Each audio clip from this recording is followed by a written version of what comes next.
Ndërtimi i rrugës së Komanit në bashkinë e Vautë-Dejes në Shkodër, një akses prej 31 kilometrash për vetëm banorët e zonës, tashmë është një ëndër që po bëhet realitet. Kryeministri Edi Rama ka publikuar në rrjetet sociale disa opinione të qytetarëve nga kantieri i rrugës së Komanit. Rama thekson se ky aks rrugor që lidh dy hidrocentrale rrit sigurinë e qarkullimit, si dhe i jep një hovë të riturizmit të kësaj tjetër zone të bekuar të Shqipërisë. Një nga banorët e kësaj zone, i kthyer nga emigrimi, shprehet se janë shumë i kënaqur nga ndërtimi i rrugës. Ne shumë të kënaqur për kësaj rrugës.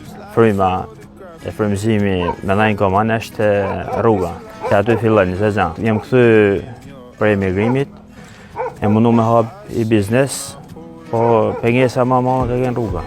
Qyshte ka fillu rruga, kanë marrë një interes me ardhë me investu, me punu. Pra frymi e qelsi i kësaj zone është rruga Komanit. Kena ardhur të kriju besimin tonë që një premtim me dhanë, po bëhet edhe realitet.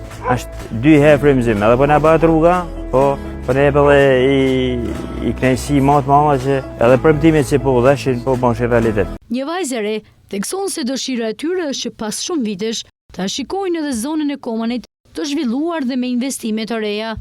Për ne të rinë, sidomos këtu që jena prej Komanit, është shumë e rëndësishme sepse na bën që ne mu kthy hala të vendit jonë, edhe me pse jo me investu edhe për këtë vend, se mas shumë vitesh du me pa këtë vend me shumë investime të reja, me shumë gjëra të mira, edhe pse jo minimu edhe për këto edhe më kthy. Gjithashtu, po një tjetër banor thotë se kjo është shumë e rëndësishme, e pritem prej shumë vitesh. Ne jemi bërë shumë të bezdisshëm derë më derë, por kjo do të ndikojë 100% për mirë. Kjo është shumë e rëndësishme, shumë e pritën prej shumë vitesh, domethënë ne na bë pak edhe si bezdisë shumë derë në derë, po kjo do të ndikojë 100% për mirë. Gjej rastin të falenderoj kryeministin, qeverinë shqiptare për me u realizu kjo ëndër e shumë pritën prej shumë vitesh.